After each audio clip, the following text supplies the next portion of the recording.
दोस्तों बहुत ही दुख के साथ आपको बताना पड़ रहा है कि आंध्र प्रदेश में रविवार की रात हुई रेल दुर्घटना की प्रारंभिक जांच में रायगढ़ पैसेंजर ट्रेन के असिस्टेंट लोको पायलट और पायलट को हादसे के लिए जिम्मेदार ठहराया गया है, क्योंकि यह ट्रेन नियमों का उल्लंघन करते हुए दो खराब ऑटो सिग्नल को पार कर गई थी।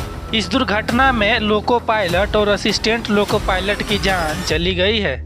दोस्तों जब इस दुर्घटना का जांच किया गया तो इस दुर्घटना में एक अलग ही सच्चाई सामने आया है। जांच रिपोर्ट में निकाला गया है कि रायगढ़ पैसेंजर ट्रेन ने विशाखापट्टनम पलासा पैसेंजर ट्रेन को पीछे से टक्कर मार दी थी, क्योंकि रायगढ़ पैसेंजर ट्रेन के लोको पायलट ने दो खराब ऑटो सिग्नल को पार कर दिया था।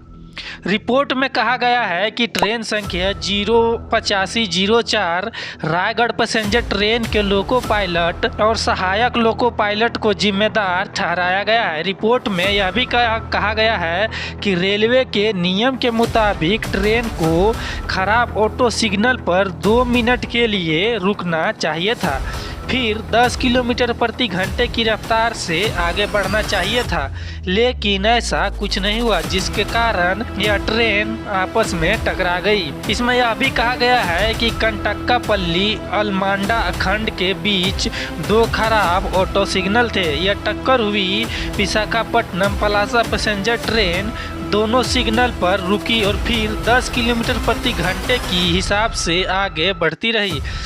प्रारंभिक रिपोर्ट में रायगढ़ पैसेंजर ट्रेन ने दो खराब सिग्नल पर मापदंडों का पालन नहीं किया और प्रतिबंध गति के साथ चल रही ट्रेन से टकरा गई। आंध्र प्रदेश के विजयनगरम जिले के कंटक्कापल्ली में हावड़ा चेन्नई लाइन पर 29 अक्टूबर को शाम 7 बजे रायगढ़ पैसेंजर ट्रेन ने विशाखापट्टनम पलासा ट्रेन को पीछे से टक्कर मार दी थी, जिसमें से 14 लोग की जान चली गई है और 50 से अधिक यात्री घायल हो गए हैं।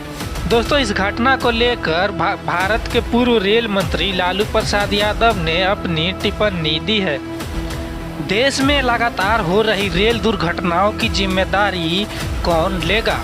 हेडलाइन मैनेजमेंट के जरिए वे कितने दिनों तक हालातों की संख्या छिपाएंगे?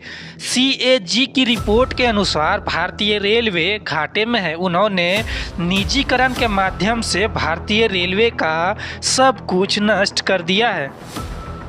विशाखापट्टनम पलासा पैसेंजर ट्रेन ने रविवार को विशाखापट्टनम रायगढ़ पैसेंजर ट्रेन को पीछे से टक्कर मार दी, जिसमें 14 लोगों की जान चली गई। बाकी अन्य 50 यात्री घायल हो गए हैं, जिसके कारण पूर्व तटीय रेलवे के अधिकारियों का मानना है कि मृतक की संख्या इससे भी 11 अक्टूबर को Anand Vihar Kamakhya north east express Raghunathpur के रेलवे स्टेशन पर पटरी से उतर जाने के कारण 5 यात्रियों की मौत हो गई थी और 30 से अधिक यात्री घायल हो गए थे।